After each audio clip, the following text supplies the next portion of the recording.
রহস্য কখনো আলোতে জন্মায় না, রহস্য জন্ম নেয় অন্ধকারে, আর অপেক্ষা করে কারো না কারো সত্য খুঁজে বের করার জন্য। অন্ধকারে ঢাকা শহর, নীরব সাক্ষী দেয়াল, আর এমন কিছু প্রশ্ন যার উত্তর খুঁজে বের করে আনতে পারে একজনই, সত্যান্বেষী ব্যোমকেশ বক্সী। আপনিও যদি ব্যোমকেশ বক্সীর সত্যান্বেষণ ভালোবাসেন, যদি রহস্যের গন্ধ আপনার শিরায় রোমাঞ্চ নিয়ে আসে, তাহলে আপনি একদম সঠিক জায়গাতেই এসেছেন। স্বাগতম স্কেয়ারি টেলস 2.0-তে। আমাদের চ্যানেল যদি আপনি প্রথমবারের জন্য শোনেন, তাহলে এক্ষুনি কিন্তু আমাদের চ্যানেলটিকে সাবস্ক্রাইব করুন এবং পাশে থাকা বেল আইকনে ক্লিক করে নোটিফিকেশন অন করে নিন, যাতে নতুন গল্প এলে সবার আগে আপনি জানতে পারেন।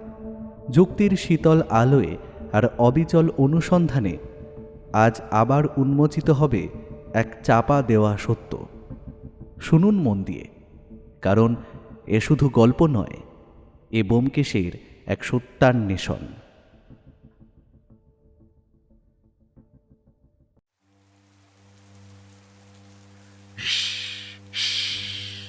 চুপ, একদম চুপ সালি, নইলে জানে শেষ করে ফেলবো। তুমি কে? হ্যাঁ, তুমি কে? কেন আমায় মারতে চাইছো? কি চাও তুমি? চুলের মুঠি সজোরে চেপে ধরে মাটিতে পড়ে থাকা কাজলির তলপেটে একটা কোষে লাথি মারল এক দীর্ঘদেহী পুরুষ।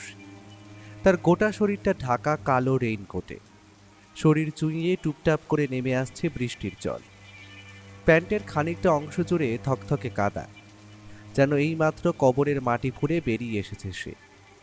কেমন যেন একটা গা গুলিয়ে ওঠা গন্ধ তার সারা শরীর জুড়ে। কি চাই? হ্যাঁ, আমি কি চাই? কথাটা বলে খিক খিক করে হেসে উঠল লোকটা।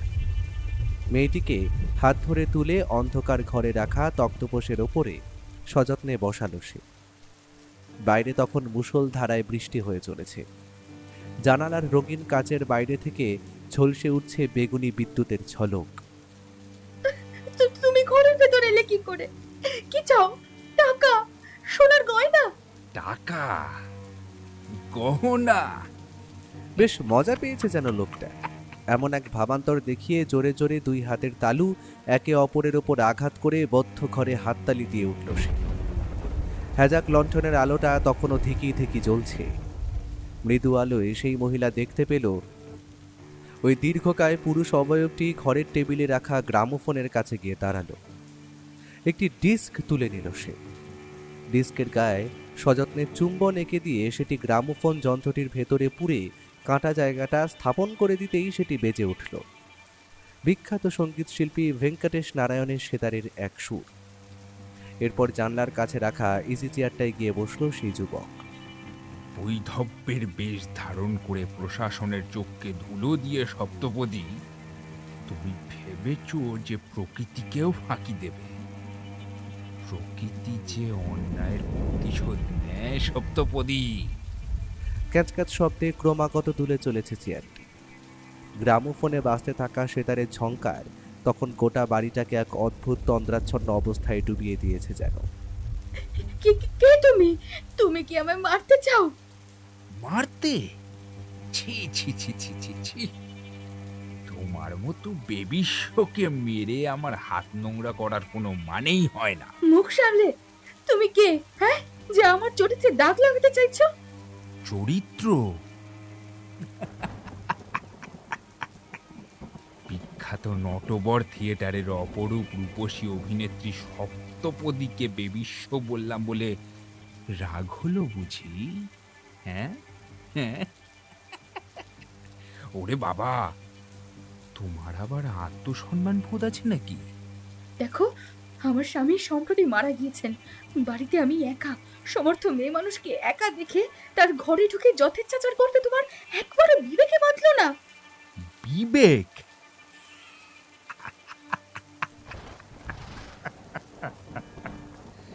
বিবেক? বিবেক বলে আদৌ কিছু হয় বুঝি? শব্দটা নিতান্তই অভিধানিক এবং সামাজিক প্রেক্ষাপটে বড্ড অমলিন এবং অসামঞ্জস্যপূর্ণ বটে। কারণ সমাজের চোখে যা স্বাভাবিক, সচল এবং দৃঢ়, যা কিনা কোনো রকম ভাবে সমাজের বিধি নিষেধ অমান্য করে না, তাকেই তো বিবেক বলে, তাই না? তাছাড়া বিবেকের পাটটা তোমার থেকে না নিলেও চলবে। আমি কিন্তু চিৎকার করব, লোক জড়ো করব। নিশ্চিন্তে ভাব দেখিয়ে রেইনকোট হাতড়ে একটা সিগারেট বাক্স বের করে আনলো লোকটা। গ্রামোফোনে বাজতে থাকা সেতারের সুরে মাথা দোলাতে দোলাতে সেখান থেকে একটি সিগার বের করে ঠোঁটে রাখল সে। তবে প্যাকেটটিকে দেখে সপ্তপদী কেমন যেন চমকে উঠল। এই কি, এই সিগারেটটা তো তোমার স্বামী নিতেন, তাই তো? ভারতীয় নৌবাহিনী বিভাগের একজন সুদক্ষ সেনানায়ক, ক্যাপ্টেন দীপ্রপ্রভ সিংহ রায়। কি, তাই না? কে কে তুমি? তুমি আমার স্বামীর একই কোম্পানির সিগারেট? তাহলে তাহলে তুমিও নাও? তাছাড়া ওনার নামটাই বা তুমি তুমি জানো কি করে? চেয়ারে দুলতে থাকা শরীরটা নিশ্চুপ হয়ে গ্রামোফোনের ঘুরতে থাকা কাঁটার দিকে একদৃষ্টিতে খানিকক্ষণ চেয়ে রইল।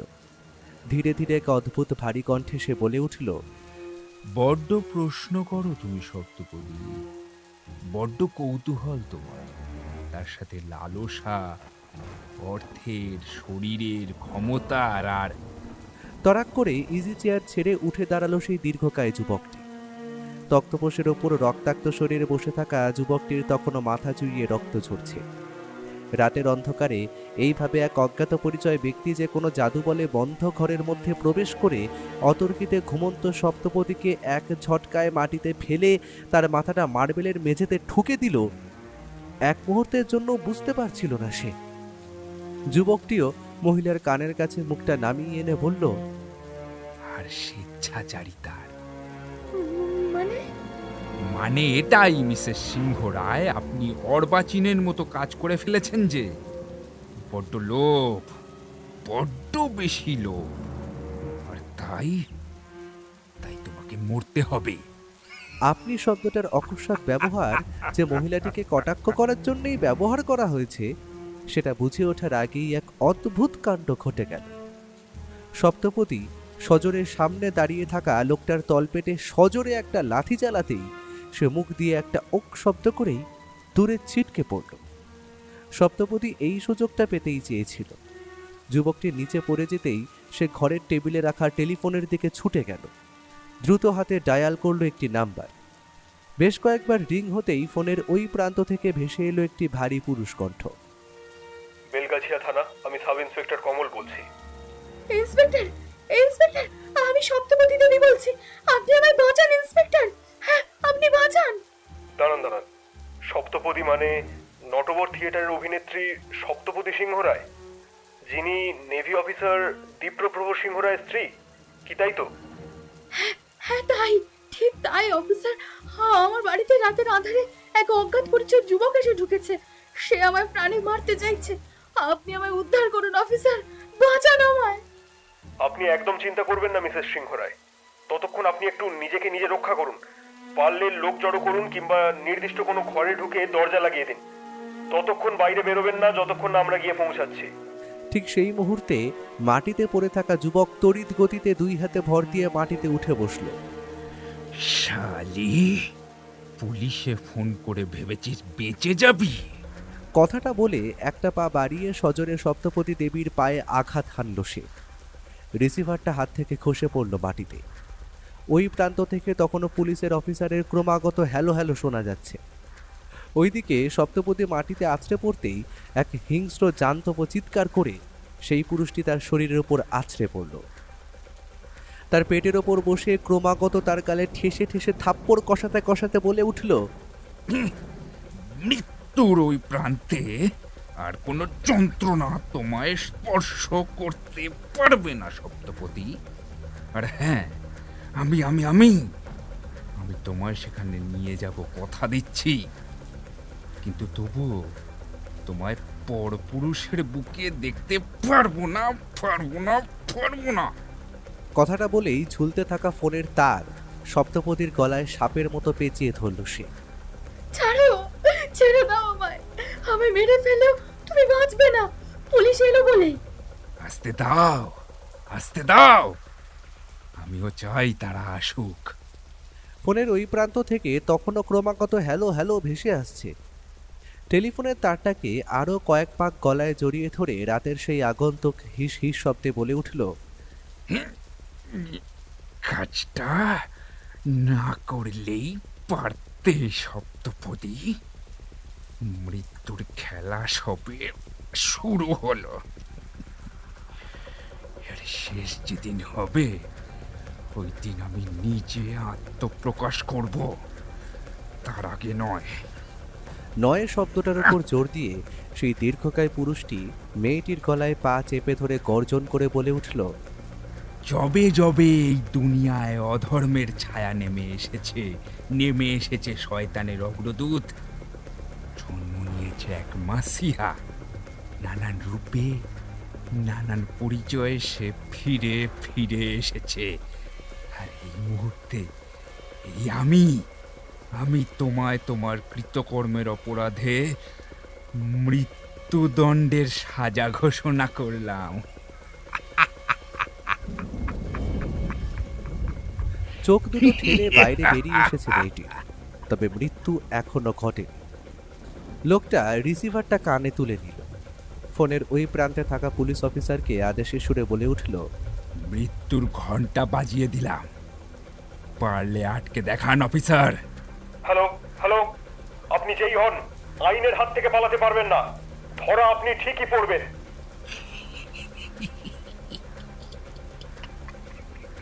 ধরা পড়ব বুঝি? তাই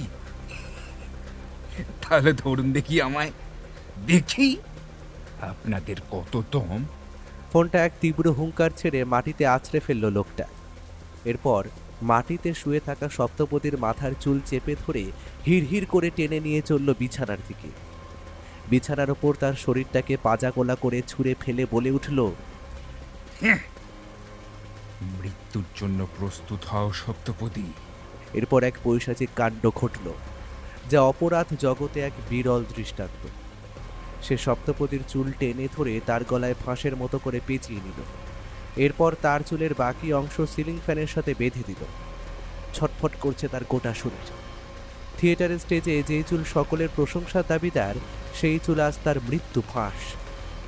খাট থেকে ফুট তিনেক উঁচুতে ঝুলছে তার গোটা শরীর। মুখ দিয়ে অস্ফুট আর্তনাদ বেরিয়ে আসছে। আমাকে ছেড়ে দাও, আমাকে ছেড়ে দাও, আমায় মুক্তি দাও। আমিও যে মুক্তি পাইনি, তোমায় কিভাবে দেব? নরকের আগুনে জ্বলতে জ্বলতে যে আশা বুকে নিয়ে বেঁচেছিলাম, সেসব এক লহমায় তুমি মাটিতে মিশিয়ে দিয়েছিলে সপ্তপদী। তুমি তুমি তুমি কে? আমি কে? আমি সজোরে হো হো করে হেসে উঠল সে। ধীরে ধীরে তার মাথা থেকে রেইনকোটের অংশটা, যা এতক্ষণ তার মুখ ঢেকে রেখেছিল, সেটা খুলতেই শূন্যে ভাসতে থাকা সপ্তপদীর মুখে জড়ো হলো যেন এক রাস বিস্ময়। তুমি কিভাবে? ব্যাস, শেষের এই দুটো শব্দ, এবং এরপরেই তার শরীরটা শূন্যে ক্যাচ ক্যাচ শব্দে দুলতে লাগলো। প্রাণহীন, নিথর, নিষ্প্রভ। শুধু চোখ দুটো প্রবল বিস্ময়ে বাইরে ঠিকরে বেরিয়ে এসেছে। সেটা যন্ত্রণার অনুভূতি নাকি অপ্রত্যাশিত কোনো ঘটনার সম্মুখীন হওয়া, তা বলা কঠিন। ঈশ্বর সপ্তপদীর আত্মাকে সদ্গতি প্রদান করুক। পরজন্মে যেন তাকে পরজীবী হয়ে বেঁচে না থাকতে হয়। লালসা, একমাত্র মৃত্যুই লালসাকে চিরতরে বিলুপ্ত করতে পারে। ঘরের টেবিল থেকে একটা ছোট্ট প্যাড তুলে নিল সে। তাতে খসখস করে কয়েকটি কথা লিখে নিল। ঠিক সেই সময় ঘরের মূল দরজায় টোকা পড়ল। বাইরে থেকে শোনা গেল বেশ কয়েকজন পুরুষের ভারী গলা। মিসেস সিংহ রায়, আপনি ভয় পাবেন না, আমরা চলে এসেছি, দরজাটা খুলুন। ততক্ষণে মাথার বেশ খানিকটা চুল ছিঁড়ে সপ্তপদীর শরীরটা বিছানায় আছড়ে পড়েছে।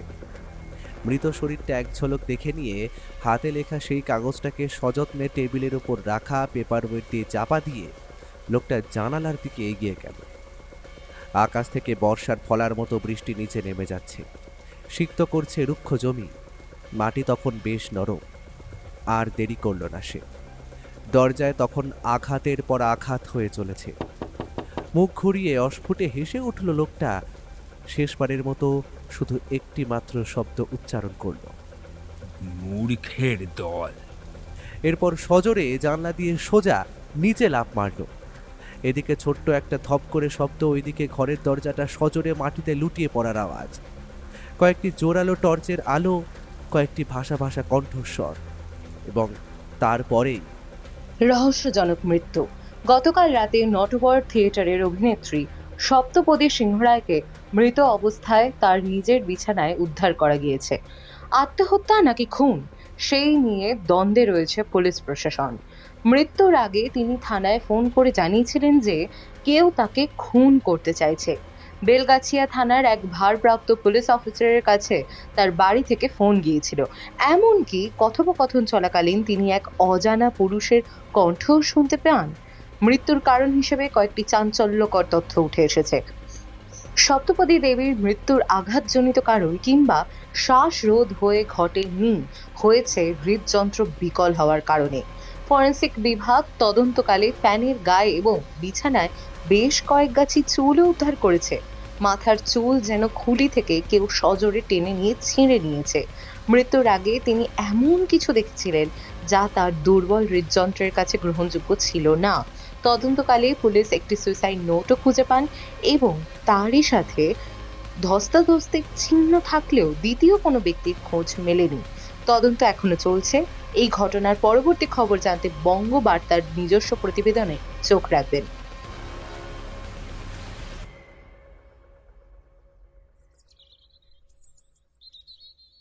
সংবাদপত্রের খবরটা একটানা পড়ে জিজ্ঞাসু দৃষ্টিতে খানিকক্ষণ ব্যোমকেশের দিকে চেয়ে রইলাম। ও তখন তার চিরাচরিত ভঙ্গিমায় ঠোঁটের ফাঁকে সিগারেট গুঁজে এক মনে জানলার বাইরে তাকিয়ে কি যেন দেখে চলেছে। দেওয়াল ঘড়িতে সময় জানান দিচ্ছে সকাল 7টায়। আমি ওকে প্রশ্ন করলাম, কি ব্যাপার বলো তো ভায়া, কলকাতা শহরটা দেখছি আর সুরক্ষিত নয় হে। তা কি ভাবছো বন্ধু, তাড়াতাড়ি গুটিয়ে বেনারস যাত্রা করবে নাকি? বেনারস? তা হঠাৎ বেনারস কেন? তীর্থ করার জন্য তো বিস্তর জায়গা রয়েছে। তা বটে, তবে যদি বলি বেনারস জায়গাটার নাম উচ্চারণ করা এক বিশেষ কারণে। কি কারণ?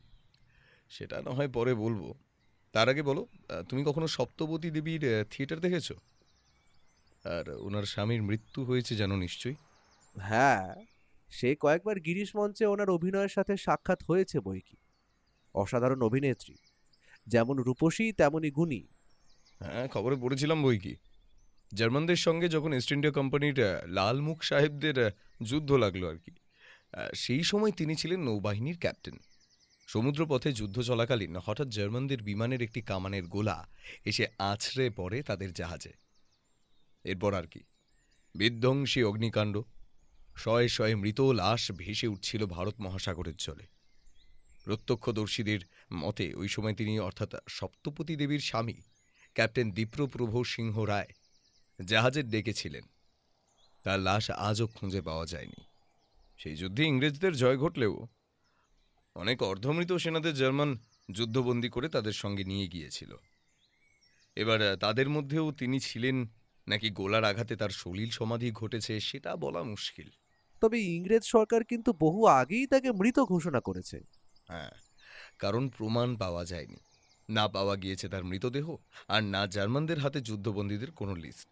তার ফলেই কি এই শোক সামলাতে না পেরে সপ্তপদী দেবী আত্মহত্যা করলেন? যদি আত্মহত্যা করেই থাকেন, তাহলে ওই পুলিশ অফিসারের সঙ্গে সেই পুরুষ কণ্ঠ কথা বলল, সেটা কার? সবটাই বড্ড ধোঁয়াশা। তবে লালবাজার একবার অন্তত এই বিষয়ে আমার সাহায্য নেবে বলেই আমার বিশ্বাস। সাধারণ কোনো খুন কিংবা ডাকাতির কেস হলে এতটা নিশ্চিতভাবে বলতে পারতুম না ভাইয়া। তবে এই ঘটনা সত্যি বিরল। আমরা যখন নিজেদের মধ্যে কথোপকথনে ব্যস্ত ছিলাম সেই সময় ঠিক এই কথাটাই বলতে বলতে আমার শ্রদ্ধেয় বউ ঠাকুরন হাতে দিস্তা খানেক লুচি হাতে ঘরে প্রবেশ করল। তার ঠিক পেছনে চায়ের ট্রেতে হাতে দাঁড়িয়ে রয়েছে মূর্তিমান পুঁটিরাম। পুঁটিরাম এই বাড়ির ভৃত্য হলেও তাকে অবশ্যই আমরা সেই চোখে দেখি না। বাড়ির বাকি সদস্যের মতোই সেও আমাদেরই একজন। প্রথমেই বলি, জ্যোতিষ চর্চা আমিও যে জানি না সেই কথা হলপ করে বলি কি করে। আমার মতে কি বলে জানো? একটা লুচি আলুর দম শুদ্ধ মুখে পুরে আমি বলে উঠলাম, কি? জ্যোতিষী আর সত্যান্বেষী, এই দুই সত্তা পয়সার দুটো পিঠ। একজন ভবিষ্যৎ গণনা করে, গ্রহের প্রতিকারের উপায় বলে, আর একজন ভবিষ্যতে কিভাবে অপরাধ ঘটতে পারে তারই ছক কেটে অপরাধীকে ধরার জন্য জাল বিস্তার করে। ভবিষ্যৎ যে আমিও খানিক বলতে পারি তার প্রমাণ দেখবে। ওর কথা শেষ হওয়া মাত্র স্পষ্ট শুনতে পেলাম কেউ যেন সিঁড়ি বেয়ে ওপরের দিকে উঠে আসছে। স্থূলকায় শরীর, সঙ্গে ভারী বুটজোড়ার শব্দ। এমন বুটজোড়া সাধারণত পুলিশের পায়ের থাকে। এই নির্ঘাত বিধুবাবু। আমি সাগ্রহে আরও একটি লুচি মুখে পুরে দিয়ে চিবোতে চিবোতে বললাম, তোমার ধারণা যে সবসময় সঠিক হবে এমন তো কোনো কারণ নেই, অন্য কেউ তো হতে পারে। লালবাজার থানার বড়বাবুর শারীরিক গঠন এবং চলার ভঙ্গিমা আমার জানা রয়েছে। চেনা মানুষের প্রতিটি পায়ের শব্দ আমার মুখস্থ, বুঝলে ভায়া? তাহলে দেখাই যাক তুমি সঠিক কিনা। সবকটা লুচির সদগতি সেরে চায়ের কাপে ঠোঁট ছুঁইয়েছি, ঠিক সেই সময় দরজায় টোকা পড়ল। ও হাসি মুখে দরজাটা খুলে দিয়েই বলে উঠল, আসুন আসুন বিধুবাবু, এই গরিবের ভিটেতে আপনাকে সুস্বাগতম। আমার বাড়ির ঠিকানা তো এক প্রকার ভুলেই বসেছিলেন। জুতো বারান্দায় খুলে রেখে একগাল হাসতে হাসতে বিধুবাবু বললেন, পুলিশের চাকরি মশাই, বোঝেনি তো কেমন হ্যাপা। ভাবছি রিটায়ারমেন্টের পর একটা গোয়েন্দা সংস্থা খুলব। আপনি কিন্তু সেই সংস্থার কর্ণধার হবেন, আগেই বলে দিলুম। বাহ, আপনি দেখছি আগাম পরিকল্পনা করেই রেখেছেন মশাই। ওর এই কথা শুনে স্বভাবসিদ্ধ হাসি হেসে সোফায় গা এলিয়ে দিলেন বিধুবাবু। আচ্ছা, তোমরা তাহলে কথা বলো, আমি বিধুবাবুর জন্য চা আর কটা লুচি ভাজার ব্যবস্থা করি। আরে না না বৌদি, সেসব থাক, এক কাপ চাই যথেষ্ট। আমি ব্রেকফাস্ট করেই বেরিয়েছি।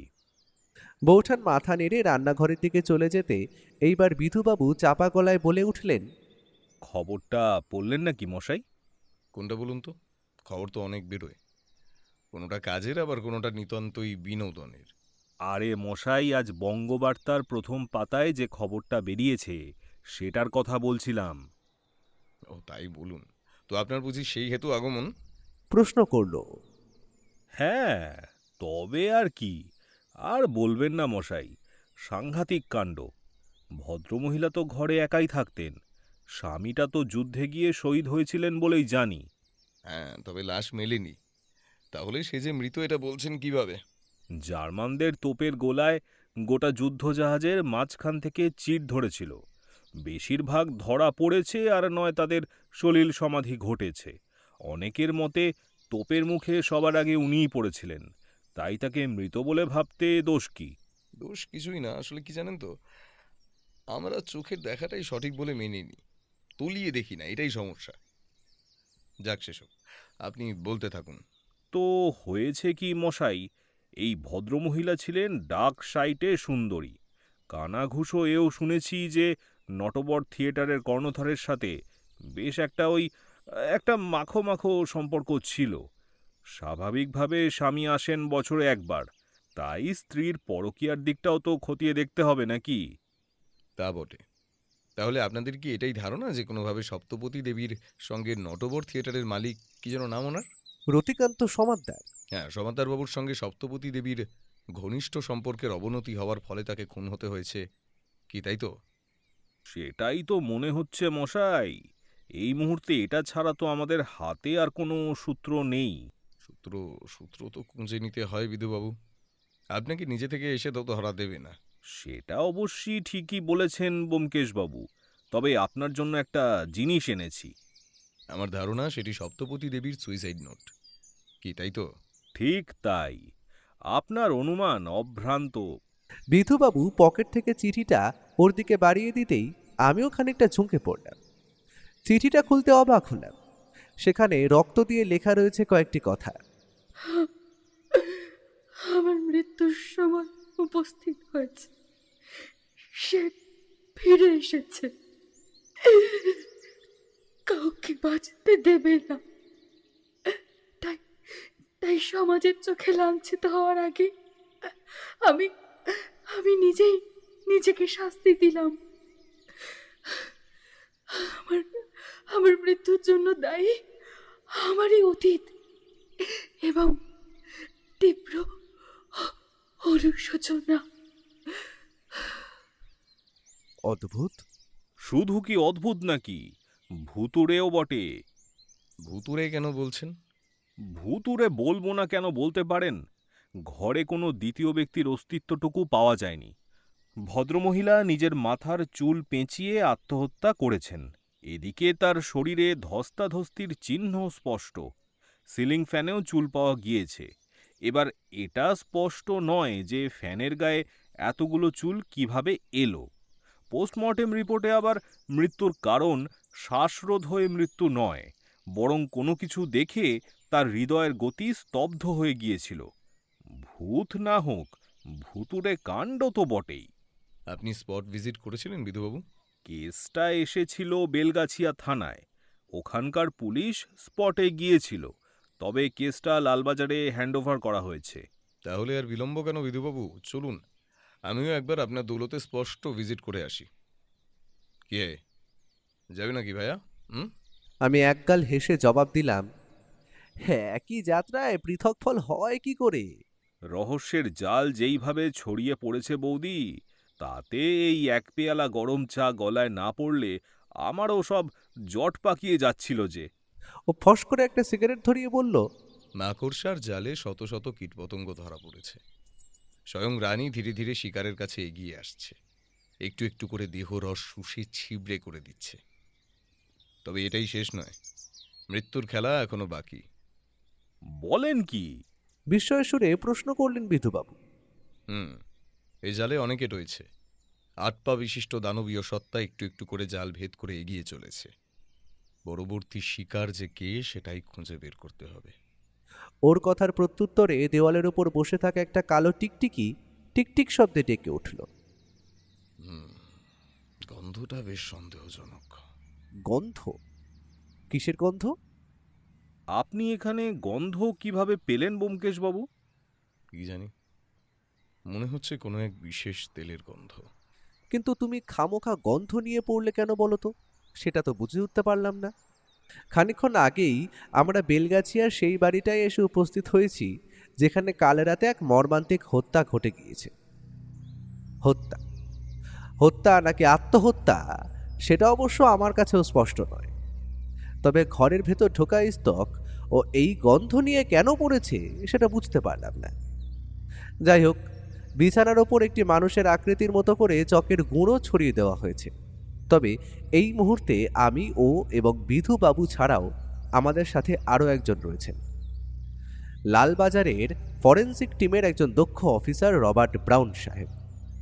মাথার গোল টুপিটা হাতে নিয়ে বার কয়েক হাঁচি দিয়ে ইংরেজি আর ভাঙা বাংলা মিশিয়ে তিনি বললেন, It is completely mixed up murder mystery, Byomkesh বাবু। এটা আত্মহত্যা হইতেই পারে না। আপনি নিশ্চিত ব্রাউনি সাহেব? Of course I am. এত বছর ধরিয়া লালবাজারে ফরেন্সিক ডিপার্টমেন্টে কাজ করিয়াছি, এইটা জানবো না? আফটার অল এক্সপিরিয়েন্স বলেও তো একটা ওয়ার্ড আছে নাকি? কিন্তু আপনি বারবার কি সব স্মেলের কথা বলিতেছিলেন। কিন্তু কিসের গন্ধ সেটা কি বলবে? প্রশ্ন করলাম। আমার কথার কোনো জবাব না দিয়ে ও বলে উঠল, জানালাগুলো খুলে দাও, ঘরের ভেতরটা বড্ড গুমোট লাগছে। আমি গিয়ে জানলার পাল্লা দুটো খুলতেই ও জানলার কাছে এসে প্রাণ ভরে একটা শ্বাস নিয়ে বলল, যাক, এতক্ষণে গন্ধটা দূর হলো। আরে কিন্তু গন্ধটা কিসের? মুচকি হেসে ও বলল, আচ্ছা, তুমি কখনো মর্গের ভিতর গিয়েছো? খামোখা মর্গে যেতে যাবই বা কেন? তবে হ্যাঁ, তোমার সাথে সখ্যতা হওয়ার দরুন এই জীবনে মৃতদেহ ঢের দেখেছি ভায়া। কিন্তু নতুন মৃতদেহ আর মর্গের ঠান্ডা ঘরের মৃতদেহের গন্ধের বিস্তর ফারাক। হ্যাঁ, কিন্তু তাতে কি?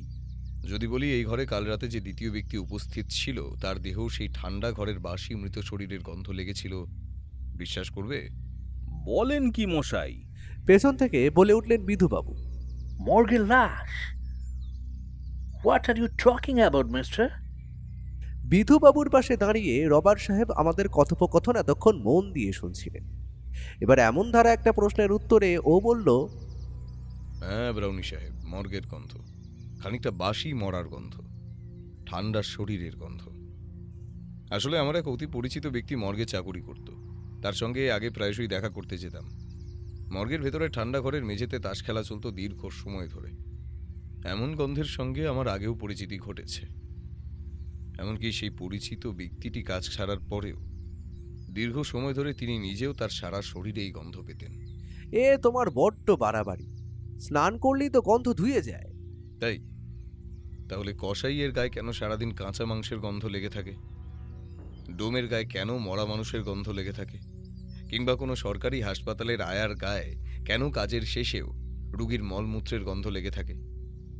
কিংবা ধরো যারা মাছের আড়তে কাজ করে তাদের শরীরেও একটা মাছের আষ্টে গন্ধ লেগে থাকে। তারা স্নান করে, প্রতিনিয়ত সুগন্ধি সাবান গায়ে মাখে, তবুও খানিকটা গন্ধ রয়েই যায়, ঠিক ততদিন যতদিন না সম্পূর্ণভাবে ওই পেশা তারা ছেড়ে আসছে। তুমি ঠিক কি বলতে চাইছো বলো তো? আমি এটাই বলতে চাইছি যে এই ঘরে যে এসেছিল তার মৃত শরীরের সঙ্গে সহবাস ছিল। সে যে নিজে মৃত সেটা বলছি না, কারণ এটা সম্ভব নয়। তবে কোনো না কোনোভাবে বেশ কিছু সময় ধরে সে পেশাজনিত কারণে হোক বা ভিন্ন কারণে তার শরীর মৃত শরীরের সংস্পর্শে এসেছে। তাহলে একটা ক্লু পাওয়া গেল। বলুন ব্যোমকেশবাবু, অজ্ঞাত পরিচয় আততায়ীর মৃত শরীরের সাথে সম্পর্ক। হ্যাঁ বিধুবাবু, আপনি এক কাজ করুন, আশেপাশে যে কটা মর্গ রয়েছে সেগুলোতে একবার খোঁজ নিন। আচ্ছা, চুরি কিংবা ডাকাতির কোনো উল্লেখ রয়েছে রিপোর্টে? যদি হয়েও থাকে সেটা শুধু আইনের চোখে ফাঁকি দেওয়ার একটা উপায় মাত্র। কারণ সেই কাগজটা পড়ে যতদূর বুঝলাম যে ব্যক্তিগত আক্রোশ মেটাতেই খুন করা হয়েছিল। না, তেমন তো কোনো খবর নেই ব্যোমকেশবাবু। তাছাড়া কোনো কিছু চুরি হলেও বা জানবো কিভাবে? ওনার স্বামী মারা যাওয়ার পর তো এই বাড়িতে সপ্তপদী দেবী একাই থাকতেন। সেও বটে। আচ্ছা, ব্রাউনি সাহেবের ফরেন্সিক রিপোর্ট কি বলছে? ওয়েল, এমন কেস আমি আগে দেখি নাই। It's rare and absurd. কেন বলুন তো? বিকজ মিসেস সিংহকে নিজেই নিজের চুল দিয়ে ফ্যানে হ্যাং হওয়ার চেষ্টা করিয়াছিলেন। নইলে ফ্যানের উপর থেকে হেয়ার স্যাম্পল কিভাবে এলো বলিতে পারেন? সেটাই তো ভাবার বিষয় ব্রাউনি সাহেব। একদিকে ঘরে দ্বিতীয় ব্যক্তির আসার বা যাওয়ার কোনো চিহ্ন নেই, এদিকে ফোনে সেই পুরুষ কণ্ঠ, মিসেস সিংহ রায়ের গলায় ফাঁসির মতো চেপে থাকা চুল, ফ্যানের ওপরেও চুল, এদিকে কাগজে রক্ত দিয়ে লেখা সেসব কথা। না, কেউ তো এসেছিল। আমার কথা শুনে ও খানিক সময় উদাস চোখে 2 তলার ঘর থেকে নিচের দিকে চেয়ে রইল। কি যেন একটা দেখে সে বলল, এসেছিল তো বটেই, সেরে চলেও গিয়েছে। তবে তাকে কেউ পাঠিয়েছিল নাকি সে নিজের থেকেই কোনো ব্যক্তিগত আক্রোশ মেটাতে এসেছিল সেটা জানা এখনো বাকি। আচ্ছা বিধুবাবু, আপনি তো নটবর থিয়েটারের মালিক রতিকান্ত বাবুকেও সন্দেহের আওতায় রেখেছেন কি, তাই না? আলবাত রেখেছি ব্যোমকেশবাবু। কেন, আপনার কি তাকে সন্দেহ হয় না? এখনো পর্যন্ত তো হওয়ার মতো কোনো কারণ আমি খুঁজে পাইনি, আবার না হওয়ার মতোও নয়। তার সঙ্গে আমার কথা বলতে হবে, পুরো বিষয়টা আমায় জানতে হবে। তাহলে কি এখানকার কাজ শেষ? প্রশ্ন করলাম আমি। না, এখনো নয়। তবে এই ঘরে আমার আর তেমন কিছুই তো দেখার নেই। ভিকটিমের শরীরে লেগে থাকা রক্তের নমুনা এবং চিঠিটা যে রক্ত দিয়ে লেখা হয়েছিল সেই রক্তের নমুনা দুটোকে টেস্ট তো করিয়েছেন নিশ্চয়ই।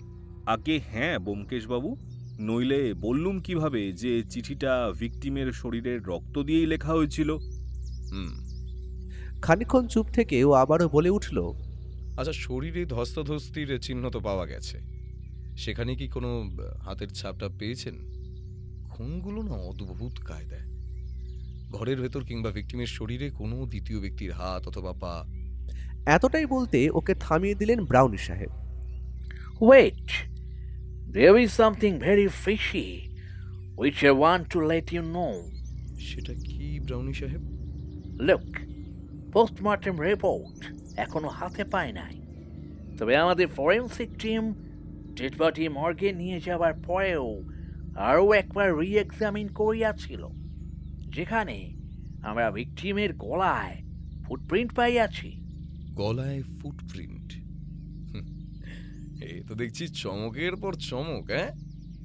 এই খবরটা আমি কিন্তু জানতাম না মশাই। মাথা চুলকে বলে উঠলেন বিধুবাবু। কারণ আমি এখনো ফাইনাল রিপোর্ট সাবমিট করি নাই, তাই জানিতে পারেন নাই। বিধুবাবুকে উদ্দেশ্য করে বলে উঠলেন ব্রাউনি সাহেব।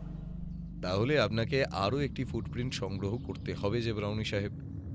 Where? আসুন আমার সঙ্গে। ওকে এইভাবে তড়িঘড়ি সিঁড়ি বেয়ে নিচে নামতে দেখে আমরাও তাকে অনুসরণ করলাম। খানিকক্ষণ বাদে আমরা সকলে বাড়ির পেছনে এসে দাঁড়ালাম। জায়গাটা আগাছায় পরিপূর্ণ হয়ে রয়েছে, জংলি ঘাস আর কাঁটায় ভরে রয়েছে। কাঁটা ঝোপের ভেতর হাত দিয়ে কি যেন একটা বাইরে বের করে আনলো, একটা ছেঁড়া টুকরো, তবে ঠিক জামার নয়। খুব সম্ভবত রেইনকোট কিংবা আলখাল্লা জাতীয় কোনো কাপড়ের টুকরো বলেই মনে হচ্ছে। এটাকে সঙ্গে নিলাম। আর ওই দিকটা একবার চলুন তো।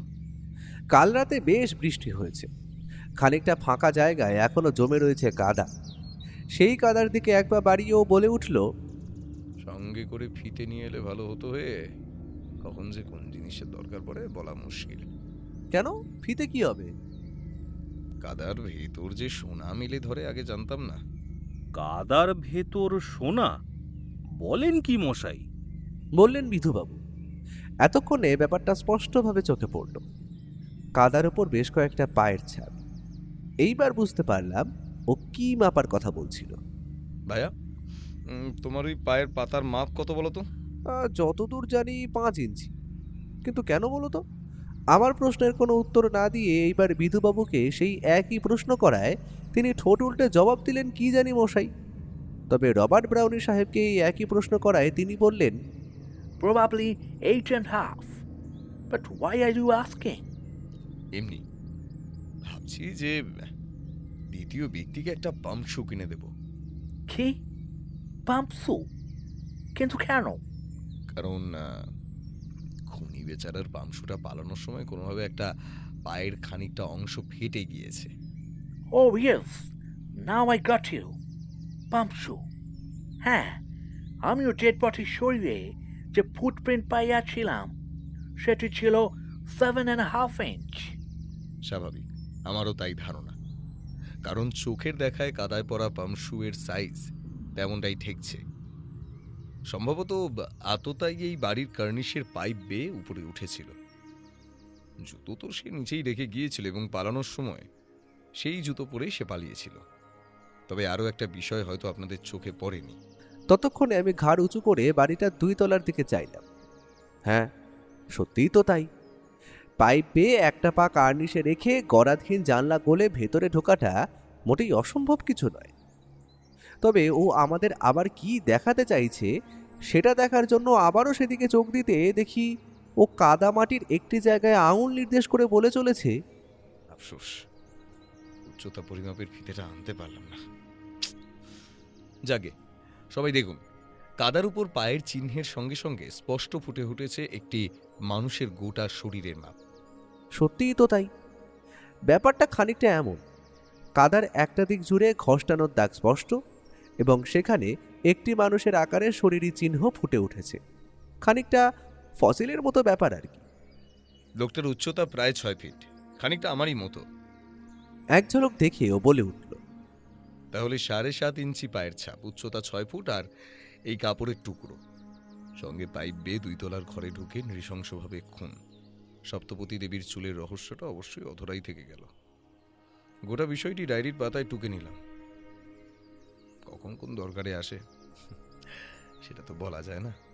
তাছাড়া আমার পরবর্তী উপন্যাসেও কাজে লাগতে পারে। এবার চলুন নটবর থিয়েটারে একবার যাওয়া যাক, দেখি রতিকান্ত বাবুর এই বিষয়ে কি মত। কোন বিষয়ে? ও মুচকি হেসে জবাব দিল, গন্ধ, সেই সন্দেহজনক গন্ধ। ওকে, আমি তাহলে আসি। থানায় ফিরতে হইবে, অনেক কাজ বাকি আছে। কোনো সমস্যা হলে জানাইবেন। নিশ্চয়ই ব্রাউনি সাহেব, আলবাদ জানাবো। ব্রাউনি সাহেব তার জিপে করে বেরিয়ে যেতেই বিধুবাবু বললেন, চলুন তাহলে যাওয়া যাক। ও মাথা নেড়ে সম্মতি জানালো। তবে আমার মনে তখনও একটা খটকা থেকেই গেল। আমি ওকে প্রশ্ন করলাম, খুনির পাম্প সুজে ছিঁড়ে গিয়েছে বা ফেটে গিয়েছে সেটা তুমি জানলে কি করে?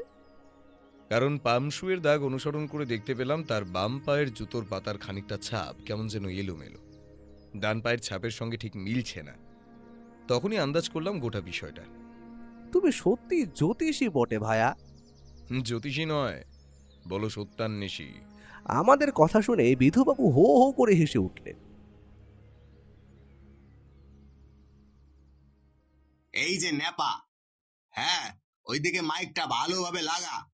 আর এই যে হতচ্ছাড়া হ্যাজাক লন্ডন গুলো কে লাগাবে শুনি? উপরে ঝালরটা তো দেখছি যে কোনো মুহূর্তে খসে পড়ে একটা অনর্থ ঘটাবে। তোদের কি কোনো আক্কেল জ্ঞান নেই?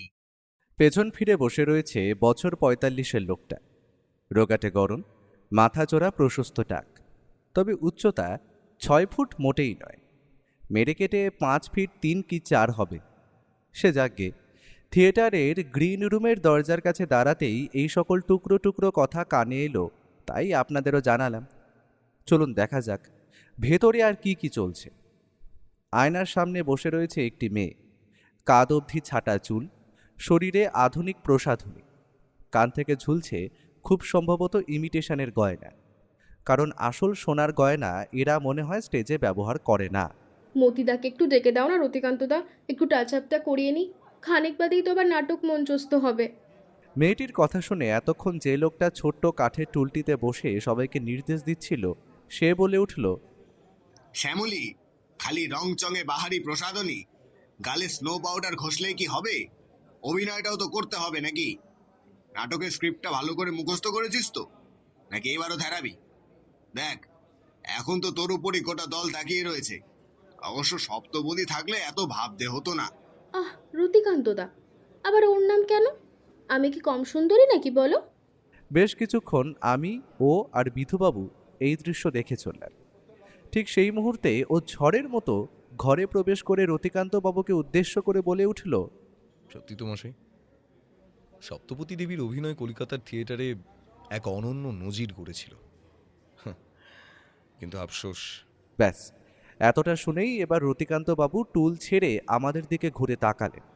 আপনাকে তো ঠিক। বিধুবাবু বলতেই যাচ্ছিলেন যে আমরা থানা থেকে এসেছি, কিন্তু ও জ্বলন্ত দৃষ্টিতে বিধুবাবুর দিকে চাইতে তিনি চুপ করে দাঁড়িয়ে রইলেন। যদিও এই মুহূর্তে লালবাজারের এই বড়বাবুর শরীরে ইউনিফর্ম নেই, তিনি সিভিল ড্রেসে রয়েছে, তাই না বললেও দেখে ঠিক বোঝার উপায় নেই। ও বলল, আসলে আমরা সপ্তপতি দেবীর এক গুণমুগ্ধ ভক্ত মাত্র। নটবর থিয়েটারের সঙ্গে অতীতের বহু স্মৃতি জড়িয়ে রয়েছে, তাই একটিবার আপনাদের সকলের সঙ্গে সাক্ষাৎ করার লোভটা সামলাতে পারলাম না, চলে এলাম। কিন্তু এখন আমাদের কাজের সময়, সকলেই ভারী ব্যস্ত। আপনারা পরে আসুন। আপনাদের তো শোয়ের সময়ও হয়ে এলো, তাই না? আমরা শো দেখতেই এসেছি। আচ্ছা, তাহলে দর্শক আসনে গিয়ে বসুন। গ্রিন রুমে কেন? রতিকান্তবাবু সকলেই তো থিয়েটারের অভিনেতা অভিনেত্রীদের নিয়েই মাতামাতি করে, কিন্তু কজন কোহিনূর হিরেকে সচক্ষে দেখার বাসনা নিয়ে আসে বলতে পারেন? মানে? হতভম্ব হয়ে প্রশ্ন করলেন রতিকান্ত বাবু। মানে এটাই, আপনি প্রকৃত ব্যবসায়ী, যিনি কয়লা থেকে হিরে তৈরি করেন, প্রকৃত গুণীকে তার যোগ্য সম্মান তুলে দিতে পারেন। ফস করে একটা দীর্ঘশ্বাস ছাড়লেন রতিকান্ত বাবু। সে কথা বোঝে কজন বলুন দেখিনি? আমি বুঝি, আর তাই তো আমি আপনার সঙ্গে দেখা করতে এসেছি। আসুন, আমরা ঘরে গিয়ে কথা বলি। ঘর বলতে কাঠের প্লাইউড দেওয়া একটা ঘেরাটোপ মতো, যেটাকে মূল গ্রিন রুমের সাথে আলাদা করা হয়েছে। সেখানে রয়েছে গুটিকতক চেয়ার, একটা কাচের টেবিল, টেবিলের ওপর ছড়ানো বেশ কিছু কাগজ, একটি পেপার ওয়েট আর একটা ছোট্ট কাঠের আলমারি। আমরা তিনজনে তিনটে চেয়ার টেনে টেবিলের এই প্রান্তে বসতে তিনি আমাদের সামনে আরেকটি চেয়ার টেনে নিয়ে বসলেন। আর বলবেন না মশাই, আপনাদের মতন ভক্তদের দৌলতেই তো নটবর থিয়েটার টিকে রয়েছে, নইলে নইলে কি রতিকান্তবাবু? প্রশ্ন করল ও। এমন এক খারাপ সময়ের মধ্যে দিয়ে যাচ্ছি যে কি বলবো মশাই, না পারছি গিলতে না উগরাতে। যত সব অপদার্থের দল, একটা অভিনয়ের জানে না। নতুন অভিনেতা অভিনেত্রী এনে তাদের শিখিয়ে পড়িয়ে মঞ্চে দাঁড় করানো কি চারটিখানি কথা মশাই? সপ্তপতি দেবী এই নটবর থিয়েটারের প্রাণ ছিলেন। আহা, সেই কথা মনে করিয়ে আর দুঃখ দেবেন না মশাই। সে কি অভিনয় দক্ষতা! সে স্টেজে কাঁদলে জনতাও কাঁদে, সে হাসলে যেন মতি ঝরে পড়ে। এমন ভাবে যে মারা যাবে সে তো স্বপ্নেও ভাবিনি। ওনার মৃত্যুটা কি আপনার স্বাভাবিক মনে হয় রতিকান্তবাবু? আলবাত নয়। এইভাবে কেউ নিজেকে নিজে মারতে পারে না, সম্ভব নয়। তাহলে কি খুন? আবারও প্রশ্ন করল ও। আমার তো সেটাই ধারণা। আচ্ছা, আপনার কি কাউকে সন্দেহ হয়? সন্দেহ? তার তো শত্রু বলতে তেমন কেউ ছিল না। এভাবে কার উপর যে দোষ চাপাবো বলুন দেখিনি। সে তো বটেই। খানিকক্ষণ কি যেন ভেবে নিল। এরপর সেই রতিকান্ত বাবুকে আবারও প্রশ্ন করল। আচ্ছা, খুনের ব্যাপারটা আপনি কখন জানতে পারলেন? কেন, পরদিন খবরের কাগজে পড়লাম তো।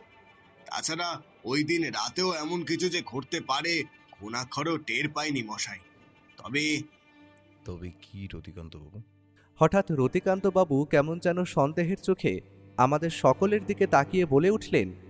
বলি, আপনাদের এত প্রশ্ন কিসের শুনি? থিয়েটার দেখতে এসেছেন দেখুন না। গ্রিন রুমে ঢুকে আমার সাথে দেখা করতে চেয়েছিলেন, সেটাও হয়ে গেছে। এবার আসুন দেখিনি, আমার অনেক কাজ আছে। আপনি চড়ছেন কেন? আমরা তো শুধু কৌতূহলের বসে জানতে এসেছিলাম মাত্র। দেখুন, কারো ব্যক্তিগত জীবনের ব্যাপারে আমার জানা নেই, আর জানতেও চাই না। আমি কাজের মানুষ, কাজ নিয়ে থাকতেই ভালোবাসি। সে তো বটেই, সে তো বটেই। কত ব্যস্ত মানুষ আপনি সে কি জানি না আমি? এতটাই ব্যস্ত যে সপ্তপতি দেবী বিবাহিত জানা সত্ত্বেও তার সঙ্গে আপনি ঘনিষ্ঠ সম্পর্ক তৈরি করেছিলেন। মিথ্যে কথা, ডাহা মিথ্যে কথা, সব সব গুজব। বেশ, যদি ধরেও নিই গুজব, তাহলে আপনাকে নিয়ে ওনার স্বামীর সঙ্গে প্রায় অশান্তি লাগতো, এমনকি হাতাহাতি পর্যন্ত হতো। এটাও কি ভুল? এমন কথা যে ও বলতে পারে এ আমি স্বপ্নেও ভাবিনি। দেখলাম কাজ হলো। রতিকান্ত বাবু ভয়ার্ত চোখে প্রশ্ন করলেন। এসব আপনি কিভাবে জানলেন? কে আপনি? এতক্ষণ ধরে কথা বলে চলেছি, অথচ আপনার নামটাই জিজ্ঞাসা করা হয়। আমার ধৃষ্টতা ক্ষমা করবেন, আমি একজন সত্যান্বেষী, অবশ্য এক বিশেষ পেশার সঙ্গেও যুক্ত। আমি সত্যের অন্বেষণ করি, মিথ্যের আড়ালে লুকিয়ে থাকা মুখোশধারী মানুষদের চিহ্নিত করে আইনের হাতে তুলে দিই। আমার পাশে রয়েছে আমার বিশিষ্ট বন্ধু, উনি একজন স্বনামধন্য লেখকও বটে, আর ঠিক তার পাশে রয়েছেন লালবাজার থানার বড়বাবু। আপনি তাহলে গোয়েন্দা? ওই যে বললাম সত্যান্বেষী।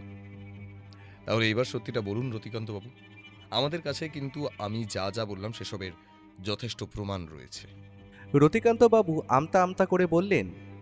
দেখুন, এসব আপনি কিভাবে জানলেন জানি না, তবে হ্যাঁ, এটা সত্যি, তবে পুরোপুরি সত্যিও নয়।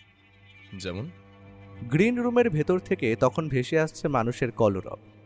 বাইরে জনতার ভিড় জমেছে। টিকিট কাউন্টারের সামনে দীর্ঘ লাইন। ট্যাগ ঘড়িতে সময় তখন দুপুর 1টা। হ্যাঁ, মানছি আমার সাথে সপ্তপতি দেবীর একটা ঘনিষ্ঠ সম্পর্ক ছিল, তবে সেটা অন্য রকম, যেটা বোঝার ক্ষমতা অনেকেরই নেই। ঠিক কেমন? বন্ধুত্বের, এক আদিম অনন্ত বন্ধুত্বের, যেখানে বিন্দু মাত্র পরকীয়ার খাদ মেশানো নেই। লোকে শুধু বাইরেটাই দেখে, ভেতরের ঘটনা কেউ জানতে চায় না। আচ্ছা, আপনি তো সপ্তপতি দেবীকে বেনারস থেকে নিয়ে এসেছিলেন, তাই না? আবারও চমকের পালা। আমারও এবং রতিকান্ত বাবুকে দেখে তো রীতিমতো মায়া হচ্ছিল। এমন এক একটি প্রশ্নের সম্মুখীন যে তিনি হবেন এই কথা বুঝতেও পারেননি। আপনি এসব জানলেন কিভাবে? জানি, কারণ নৌবাহিনীর ক্যাপ্টেন বিপ্রপ্রভ সিংহ রায় একটি খবরের কাগজের সংবাদপত্রে একান্ত সাক্ষাৎকারে তিনি তার জীবনের নানান ঘটনার সঙ্গে তার সঙ্গে বেনারসে থাকাকালীন সপ্তপতি দেবীর সঙ্গে সাক্ষাতের ঘটনাটাও তুলে ধরেছিলেন। ঘটনাটা বেশ কিছু বছর আগেকার। সাধারণত এইসব বিষয় মানুষের মনে খুব বেশি দিন ঠাঁই পায় না, ভুলে যায়, তবে আমার বেশ মনে আছে। আপনার বাড়িও তো বেনারসে, যতদূর আমি জানি আর কি। তবে সম্পর্কের সূত্রপাত যে সেখান থেকেই হয়েছিল এই বিষয়ে কোনো সন্দেহ নেই। এতক্ষণে তীর্থ করতে বেনারস যাওয়ার কথাটা কেন তুলছিল বুঝতে পারলাম। সত্যি এই ঘটনা আমারও মনে ছিল না। রতিকান্তবাবু ধীরে ধীরে বলে চললেন, হ্যাঁ, আপনি ঠিকই ধরেছেন। জানি না আমার আদি বাড়ি যে বেনারস সেটা জানলেন কিভাবে? জানি, কারণ না আপনার বিষয়ে আমি অনেক আগেই খোঁজ খবর নিয়ে রেখেছিলাম। কলকাতা সহ দেশের নানান প্রান্তে আমার চর ছড়িয়ে রয়েছে, তারাই আমায় খবর জোগাড় করে এনে দেয়। বুঝতেই তো পারছেন এ বিষয়ে এসব করাটা কতটা জরুরি। আসলে আমার নাটক দলের শুরুটাই বেনারস থেকে হয়েছিল। আমার ক্লাসে যেদিন প্রথমবার সপ্তপদী এসেছিল তখন ওর বয়স অল্প, মাত্র 15। দীপ্র বেনারসে সপ্তপদী যে বাড়িতে ভাড়া থাকতো তার নিচের অংশে সেও তার পরিবার নিয়ে ভাড়া ছিল। তখন আমার বয়স প্রায় 30 বছর ছুঁই ছুঁই। বিয়ে করিনি, যদিও আজও আমি অকৃতদার। এরপর কি হলো রতিকান্তবাবু? মেয়েটিকে দেখে ওর সাথে আলাপ করে বুঝতে পেরেছিলাম ওর মধ্যে গুণ রয়েছে। আমি ওকে নাটকের তালিম দেওয়া শুরু করি। ধীরে ধীরে আমাদের মধ্যে এক অসমবয়সী বন্ধুত্ব গড়ে উঠতে লাগলো। ও আমায় দাদা দাদা বলতো, সম্মান দিত, কিন্তু দীপ্র বিষয়টি ভালো চোখে দেখতো না, সন্দেহ করত। ওদের মধ্যে আমাদের নিয়ে কথা কাটাকাটি হতো, এমনকি সে আমাদের দুজনকে প্রাণে মেরে ফেলার হুমকিও দিয়েছিল। একটা সময় পর দীপ্রের নৌবাহিনীতে চাকরিটাও পাকা হয়ে যায়। তারা বিয়ে করে, নতুন করে সংসার পাতে, বেনারস ছেড়ে কলকাতায় চলে এসে। এরপর আপনিও যাত্রা দলটি আরো মজবুত করতে মুনাফা লাভের আশায় বেনারস ছেড়ে কলকাতায় চলে আসেন, তাই তো? হ্যাঁ, তবে আমি এটা জানতাম না যে সপ্তপদী কলকাতায় রয়েছে। কোনোদিন জানার চেষ্টাও করিনি। বেশ কিছু বছর আগে যেদিন দর্শকের আসনে সপ্তপদীকে প্রথম দেখেছিলাম, বেশ অবাক হয়েছিলাম। আমি চেঁচে গিয়েই তার সাথে আলাপ করি। সে জানায় সে ভালো নেই। আমি তার সারা শরীর জুড়ে কালশিটের দাগ দেখেছিলাম ব্যোমকেশ বাবু। ততদিনে সপ্তপদীর বাবা মারা গিয়েছে, মা তো জন্মের সময় মারা গিয়েছিলেন। দীপ্র 6 মাসে 9 মাসে একবার বাড়ি আসতো। সে এলেই অযথা সন্দেহ, মদ্যপান, অত্যাচার চলতেই থাকতো। এরই মধ্যে আমার পরামর্শ অনুযায়ী সে আবারও নটবর থিয়েটারের গ্রুপে যুক্ত হলো, নাম ডাক হলো, খ্যাতি জুটল। সে নিজে আর্থিকভাবে স্বাবলম্বী হল। তারপর কি হলো রতিকান্তবাবু? এবারের প্রশ্নটা করলেন বিধুবাবু। মাঝে কেটে গিয়েছে বেশ কিছু বছর। বেনারসের সেই ষোড়শ কিশোরী বালিকা কলকাতার নটবর থিয়েটারের ভূমিকা। দুপুর আর সন্ধ্যার শোতে উপচে পড়া ভিড়। একদিন এমনি এক সন্ধ্যায় আমাদের নাটক চলছিল। থেকে থেকে ঝলমলে আলো জ্বলে উঠছে, দর্শকের করতালি। মঞ্চে তখন চলছে সপ্তপদীর বুক ফাটা আর্তনাদ। ঠিক কি নাটক চলছিল রতিকান্তবাবু? নাটকের নামটা খুব সম্ভবত মধুর মিলন। এই নাটকে সপ্তপদীর স্বামী বহু যুগের অপেক্ষার পর ফিরে এসেছিল, তবে এসেছিল তার চাদর জড়ানো মৃত শরীর। নাটকে তার স্বামীর পাঠ ছিল একজন সেনা নায়কের। বাস্তবের সঙ্গে বেশ মিল দেখছি রতিকান্তবাবু। হ্যাঁ, সেটাই তো আফসোসের। বেচারি এত কম বয়সে বিধবা হবে ভাবতেও পারিনি। মধুর মিলন নাটকের শেষের দৃশ্য যেখানে এতটা বেদনা বিধুর, তাহলে নামটা মধুর মিলন রাখলেন কেন? এটি একটি বিজয়ী সেনার গল্পগাথা, যে নিজের প্রাণ দিয়ে দেশের জন্য লড়াই করেছে। আমরা সাধারণত ব্রিটিশ আইন ভঙ্গ করে এমন যাত্রাপালা করি না, কারণ তো আপনি জানেন চারিদিকে তাদের চর। স্বাধীনতা সংগ্রামীদের জন্য নাটক করলে ব্রিটিশদের চক্ষুশূল হব, আবার ইংরেজ মুখ সাহেব নিয়ে যাত্রাপালা করলে স্বাধীনতার সেবকেরা আমাদের ছেড়ে কথা বলবে না। যুদ্ধ তো লাগেই। সেখানে বহু ভারতীয় সেনা দলে যুক্ত হয়ে ব্রিটিশদের সাথে কাঁধে কাঁধ মিলিয়ে যুদ্ধ করে। তাদেরও পরিবার রয়েছে, সংসার রয়েছে। এবার এই নাটকে বহু বছর বাদে যুদ্ধ শেষ হলো, কিন্তু ফিরে এলো স্বামীর মৃত শরীর। বিনিময়ে সপ্তপদী পেল বীরের স্ত্রী হওয়ার সম্মান। যাই হোক, এই নাটক চলাকালীন হঠাৎ দর্শকদের ভিড় থেকে শোরগোল উঠল। দর্শক আসন থেকে কে যেন চিৎকার করে বলতে লাগলো যে তুমি তো এটাই চাও যে আমি মারা যাই, যাতে তুমি ওই রতিকান্ত সমাদদারের সাথে ফষ্টি নষ্টি করতে পারো। তারপর দেখলাম দীপ্রপ্রভু সিংহ রায় কখন যেন ফিরে এসেছেন। সম্ভবত তার স্ত্রীকে বাড়িতে না দেখতে পেয়ে এখানে চলে এসেছে। তারপর তো এই কাণ্ড, সে এই মারে তো সেই মারে, তারপর থানা পুলিশ, সে এক যাচ্ছে তাই কাণ্ড মশাই। তাহলে এরপর থেকেই আপনার আর সপ্তপতি দেবীর ঘনিষ্ঠ সম্পর্কের কথা সবার মধ্যে রটে গিয়েছিল, তাই তো?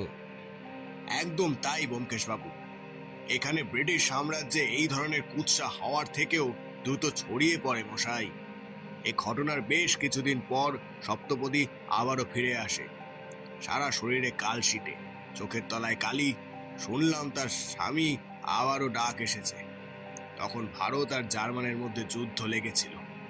কবে ফিরবে, আদৌ ফিরবে কিনা তাও ঠিকঠাক জানা নেই। যথারীতি সে জানালো যে তার স্বামী তাকে হুমকি দিয়ে গেছে যে আবারও সে যদি নাটকে ফেরে তাহলে তাকে খুন করবে। এরপরের ঘটনা আমাদের জানা। খবর এলো একটি যুদ্ধ জাহাজ জার্মানদের তোপের গোলায় ধ্বংস হয়ে গিয়েছে, যেখানে ক্যাপ্টেন দীপ্রবাবু উপস্থিত ছিলেন। বেশিরভাগ মারা গিয়েছিল, কাউকে আবার যুদ্ধবন্দী করে জার্মানিতে নিয়ে যাওয়াও হয়েছিল। এরপর আসে সেই রাত, যেই রাতে সপ্তপদী দেবী খুন হন।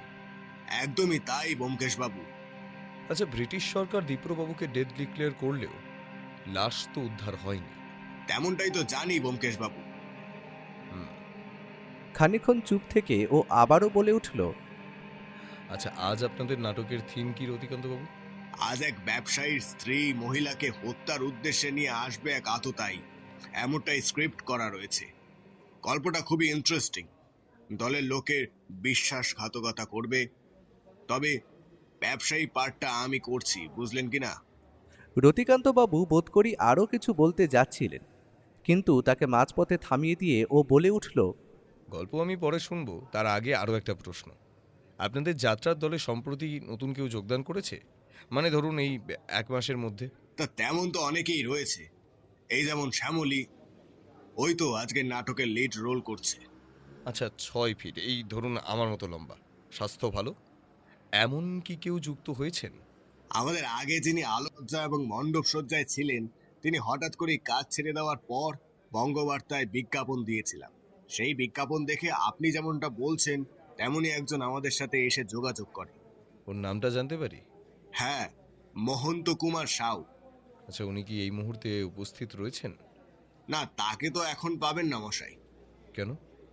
কারণ ব্যোমকেশ বাবু, ও এখানে কাজ করে ঠিকই, কিন্তু সেটা শুধু এক বেলা, মানে রাতের থিয়েটার শো এর সম্পূর্ণ দায়িত্ব তার উপর থাকে। দুপুরটা আমার নিজের হাতে থাকে। মানে উনি ওই সন্ধ্যার পর থেকে রাত, মানে 4 থেকে 5 ঘন্টা এখানে কাজ করেন, তাই তো রতিকান্তবাবু? হ্যাঁ ব্যোমকেশ বাবু। ওনার বাড়ি কোথায়? বলেছিল তো বিহারে। লোকটা বাঙালি হলেও বেশিরভাগ সময় দেশিয়াল ভাষায় কথা বলে, ভাবে ওই হিন্দি আর বিহারি মিশ্রিত আর কি। তবে বাংলা বোঝে। কাজের ছেলে মশাই। মণ্ডপ সজ্জা, আলোক সজ্জা, তাছাড়াও গ্রিন রুমে সবার টুকিটাকি ফরমাইশ খাটা, এই সমস্ত কিছু ওই করে। দেখতে জানি কেমন একটা, কেমন রতিকান্তবাবু? কেমন যেন জঙ্গলি জঙ্গলি, গায়ে উৎকো গন্ধ, মুখ ভর্তি দাড়ি গোপ, মুখের একপাশে কাটা দাগ, লম্বা এলোমেলো চুল। আচ্ছা, ও তো সারাদিনই থাকতে পারে, শুধু সন্ধ্যার সময়টুকু কেন? কারণ ও বাকি সময়টা কলকাতা মেডিকেল কলেজের মর্গে দারোয়ানের কাজ করে। এখান থেকে বেরিয়ে সোজা সেখানে চলে যায়, ডিউটি দেয় রাত 11টা থেকে পরের দিন সন্ধে অবধি। তারপর এখানে এসে বাকি সময়টা কাজ করে। বাহ, সত্যি বেশ কাজের ছেলে। আচ্ছা, ওনার পরিবারে কে কেউ রয়েছে কখনো জিজ্ঞেস করেছিলেন? হ্যাঁ, করেছিলাম। সে ছিল সে একা, বাবা মা কেউ নেই, তাই সে নিজের বাকি জীবনটা সুখে কাটানোর জন্য আমাদের এখানে কাজ করে কিছু অতিরিক্ত অর্থ উপার্জন করে থাকে। আচ্ছা, আমরা আজ তাহলে উঠি, তবে আপনি একটু সাবধানে থাকবেন রতিকান্তবাবু। আমি সাবধানে? কিন্তু কেন? কারণ আমার ধারণা সপ্তপতি দেবীকে যে খুন করেছে সে আপনাকেও কৌশলে হত্যা করতে পারে। আমি আবার কার কি ক্ষতি করলাম? কার কি ক্ষতি করেছেন না লাভ করিয়েছেন সেটা তো বলতে পারছি না রতিকান্তবাবু, তবে আজ সন্ধ্যার পর কিছু তো একটা ঘটবে, এটা আমার ধারণা। তাহলে উপায় ব্যোমকেশ বাবু? উপায় অবশ্যই একটা আছে, তবে তার আগে আমাকেও কিছু জানতে হবে। চিন্তা করবেন না, সন্ধ্যার শোতে আমি উপস্থিত থাকব। এখন আসি তাহলে, নমস্কার। এতক্ষণ ধরে কোনো কথা না বলে গোটা কথোপকথনটা শর্ট হ্যান্ডের ডায়েরির পাতায় তুলে নিচ্ছিলেন। মর্গ শব্দটা মনে বড়ই খটোমটো ঠেকছে। ওর বলা সেই কথা, গন্ধটা বড্ড সন্দেহজনক। আমরা রাস্তায় এসে দাঁড়াতে বিধুবাবু প্রশ্ন করলেন, কি বুঝলেন ব্যোমকেশবাবু? আকাশের দিকে উদাস চোখে তাকিয়ে ও পকেট থেকে সিগারেটের প্যাকেটটা বার করে বলল, আজ নাটকের ছন্দ পতন করবে, তবে তার আগে আমার আপনার কাছে একটা প্রশ্ন রয়েছে। হ্যাঁ বলুন। সপ্তপদী দেবীর ময়নাতদন্তের রিপোর্টে মৃত্যুর সময়কাল কি বলা রয়েছে? ওই তো রাত 11টা থেকে 12টার মধ্যে। বেলগাছিয়া থানায় কখন সপ্তপদী দেবী কল করেছিলেন? এই ধরুন রাত 11:30 হবে। আচ্ছা, সপ্তপদী দেবীর ডেড বডি কোন মর্গে রাখা হয়েছে? Kolkata medical college Byomkeshbabu. বেলগাছিয়া থেকে নটবর থিয়েটারের দূরত্ব কত? প্রশ্নটা ঠিক কাকে করলো সেটা বুঝতে পারলাম না, তবে উত্তরটা এবার আমিই দিলাম। এই তো ট্রামে চেপে মিনিট 20 মতো লাগে। আর বেলগাছিয়া থেকে মেডিকেল কলেজ? সেও তো প্রায় আধা ঘন্টার পথ। কিন্তু রাতের বেলা তখন তো জ্যামজট থাকে না, তখন নটবর থিয়েটার থেকে বেলগাছিয়ার সেই সময় গিয়ে দাঁড়ায় মিনিট 10 কি 15 মিনিটে। বাহন বলতে 4 চাকার টমটম গাড়ি, না হয় পায়ে হেঁটে। হেঁটে গেলে অবশ্য আধ ঘন্টা মতো লাগবে। আমাদের 2 জায়গায় যেতে হবে। কাছেই টমটম গাড়ি স্ট্যান্ড রয়েছে, মানে ঘোড়ায় টানা টমটম গাড়ি আর কি। এখানকার কাজ ছেড়ে একবার মেডিকেল কলেজের দিকে যাব। অগত্যা আমরা তার সাথে এগিয়ে চললাম স্ট্যান্ডের দিকে। ও যে কি করতে চাইছে সেটা এখনো বুঝতে না পারলেও খানিক আন্দাজ করতে পারছি। অপেক্ষা সন্ধ্যায়, জানি না কি হতে চলেছে। এই যে শুনছো? হ্যাঁ বলেন কর্তা, কই যাবেন? কলকাতা মেডিকেল কলেজ যাবে? সে তো মেলা দূর কথা, আপনি টেরাম বা বাসে করে চলে যান না। না, আসলে ভাবছি তোমার টমটমে যাব, ভাড়া নিয়ে ভাবতে হবে না। এই বলে পকেট থেকে 100টা 10 টাকার বান্ডিল বার করে তার দিকে এগিয়ে দিতেই এতক্ষণ গাছতলায় ছোট্ট ঘোড়ার গাড়িটার ছাউনিতে ঘুমিয়ে থাকা চালকের বিরক্তি প্রকাশ করা মুখটায় যেন আশার আলো পড়ল। আসলে বেচারার কাঁচা ঘুম ভাঙিয়ে দেওয়ায় বেশ বিরক্ত হয়েছিল, তবে এতগুলো টাকা দেখে তার মন ঘুরেছে। চলেন কর্তা, বসেন। হ্যাঁ, সে তো যাবই, তবে তার আগে তোমার কাছে একটা প্রশ্ন রয়েছে। কি বলেন কর্তা? কাল রাতে তোমাদের মধ্যে কেউ 6 ফুট লম্বা মুখ ভর্তি দাড়ি এমন কোনো সওয়ারি নিয়ে বেলগাছিয়ার দিকে গিয়েছিলে? না, আমি তো এমন কাউকে নিয়ে যাই নাই কর্তা। আচ্ছা, অন্য কেউ, মানে তোমাদের মধ্যে তো অন্য কেউ তো নিয়ে যেতেই পারে। হ্যাঁ, এই রামাকে একবার জিজ্ঞেস করে আসি। আপনারা একটু দাঁড়ান কেন? জিজ্ঞেস না, যদি এমনটা হয় তাহলে সঙ্গে করে নিয়ে এসো। লোকটা চলে যেতে এবার আমি ওকে প্রশ্ন করলাম, বলি ব্যাপারটা কি হচ্ছে একটু বলবে? সবুর করো ভাইয়া, সবুর করো, সবুরে ফল মেলে। তবে আজ দুপুরের খাবারটা বৌঠানের হাতে আমাদের জুটছে না জেনেই নাও। কলকাতা মেডিকেল কলেজ থেকে ফিরে আবার নটবর থিয়েটারে যেতে হবে। হ্যাঁ, সেটা তো বুঝতেই পেরেছি, কিন্তু তুমি ঠিক কাকে সন্দেহ করছো বলো তো? ওই মোহন্তকে? ঠিক জানি না ভাইয়া, শুধু হিসেবগুলোকে মেলাতে চাইছি আর কি। যদি মোহন্তকে সন্দেহ করো তাহলে তার খুনের মোটিভটা কি? সে তো সবে বিহার থেকে এসেছে। মোটিভ? এটাই তো জানতে চাই, এটাই তো জানতে চাই। তার আগে দেখি হিসেবগুলো মিলছে কিনা। ঠিক সেই সময় আমাদের গাড়ির চালক বছর 18-র এক যুবককে নিয়ে হাজির হলো। কর্তা, আপনি ঠিক যেমনটা কইছিলেন তেমনই একজনকে কাল রাতে রামা বেলগাছিয়াতে নিয়ে গেছিল। বেশ, আমায় পুরোটা খুলে বলো রমা, কাল ঠিক কি কি হয়েছিল? ছেলেটা খানিকক্ষণ মাথা চুলকে জবাব দিল, আগে লোকটা রাতের বেলা আমার কাছে এসে বলে যে তাকে বেলগাছিয়াতে নিয়ে যেতে হবে। সে কি জোরাজোরি কি কমু, আমার তখন ঘুমে চোখ লেগে আইছিল। লোকটা রীতিমতো কাকুতি মিনতি করে বললে তার নাকি জীবন মরণের প্রশ্ন যেতেই হবে। তো তুমি গেলে? হ্যাঁ কর্তা, যাইতেই হলো, কি আর করুম, অনেকগুলো টাকা দিল যে। লোকটা কি কোনো বাড়ির সামনে গাড়িটা দাঁড় করাতে বলেছিল? না কর্তা, ও মোড়ের মাথায় এসেই নামে গিয়েছিল, তারপর সে কোহায় গিয়েছিল আমি জানি না। লোকটার মধ্যে কি অস্বাভাবিক কিছু দেখেছিলে? অস্বাভাবিক বলতে ওর মুখে কেমন যেন একখান কাটা দাগ, গায়ে পচা গন্ধ, মুখে দাড়ি গো। বেশ বেশ, তুমি যাও, আমাদের যা জানার জানা হয়ে গিয়েছে, যাও।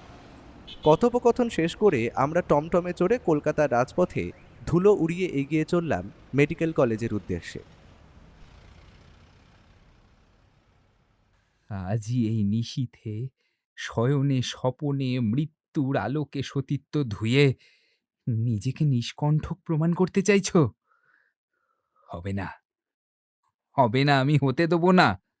ত্রুটিমুক্ত চরিত্রের ঘ্রাণ মেখে অসতীর তকমা পেয়েছি, কিন্তু এ আমার অভিপ্রায় ছিল না।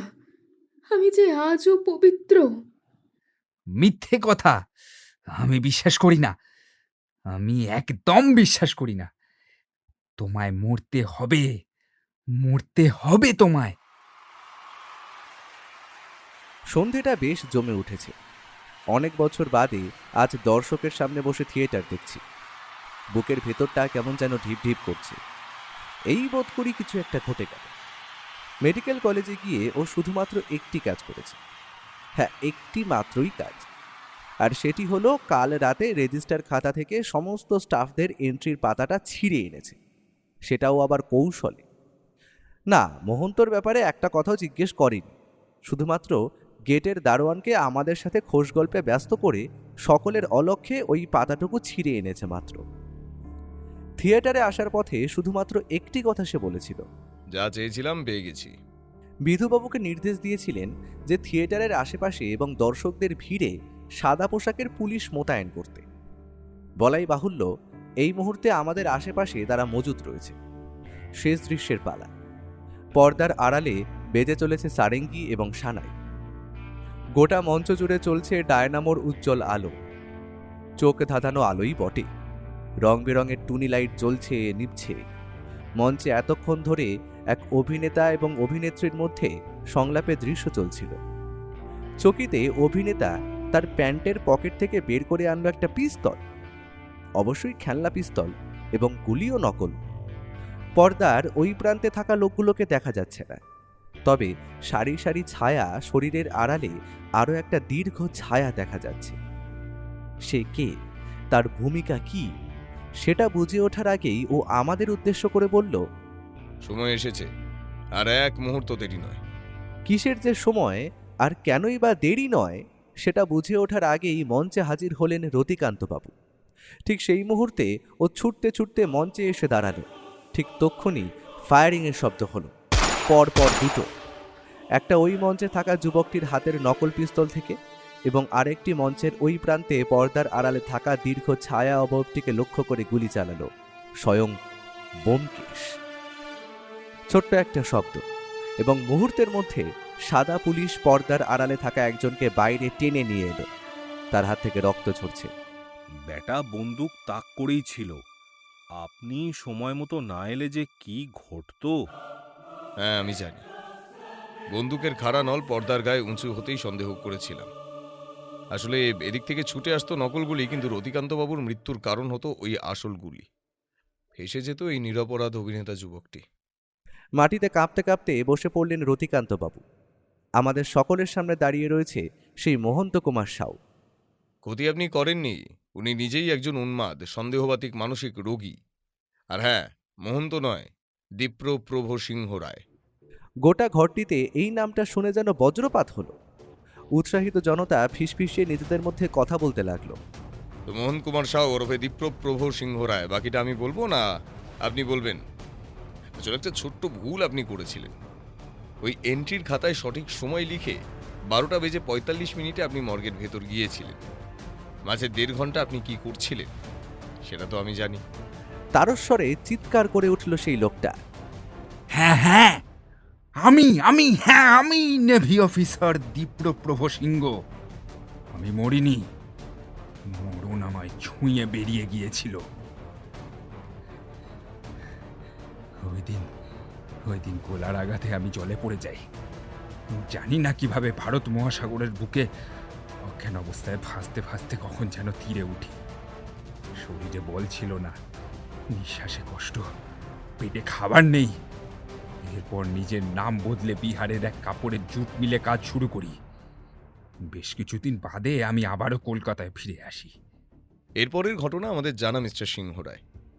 আপনি আপনার স্ত্রীকে সন্দেহের বশে খুন করেছিলেন, তার নিজের মাথার চুল দিয়ে দম বন্ধ করার চেষ্টা করেন, কিন্তু তার মৃত্যুর ঘটার কারণ হৃদযন্ত্রের ক্রিয়া হঠাৎ বন্ধ হয়ে গিয়েছিল। আসলে মৃত স্বামীকে এইভাবে এত কাছ থেকে মৃত্যুর দূত হিসেবে দেখার আঘাতটা তিনি নিতে পারেননি। আজ রতিকান্তবাবুকেও মারার পরিকল্পনা ছিল আপনার। আপনি জানতেন আজকের নাটকে নকল গুলি চলবে, এই তারই আড়ালে আপনি আপনার খেলা খেলবেন, কেউ আপনাকে সন্দেহ করবে না। কিন্তু আফসোস, ওই ওই ওই, আমি তোমায় জীবিত ছাড়বো না গোয়েন্দা ব্যোমকেশ, আমি তোমায় দেখে নেব। বাহ, নামটাও জানেন দেখছি। হ্যাঁ জানি, হ্যাঁ জানি তোমার নাম। তবে তবে তুমি যে আমায় এইভাবে ধরে ফেলবে তা বুঝতে পারিনি। ঠিক আছে, আমিও দেখে নেব। শিকারী যখন নিজেই শিকার তখন সত্যি বড্ড আফসোস হয়। দেখবেন, অবশ্যই দেখবেন। হ্যাঁ, খেল দেখালেন সেটা তো আমরাও দেখলাম। তবে জেল ভেঙে যদি বেরোতে পারেন তাহলে আপনাকে আমার বাড়িতে সাদর আমন্ত্রণ জানালাম। বিধুবাবু, অপরাধীকে নিয়ে যান এবং এর কঠোর শাস্তির ব্যবস্থা করুন তো।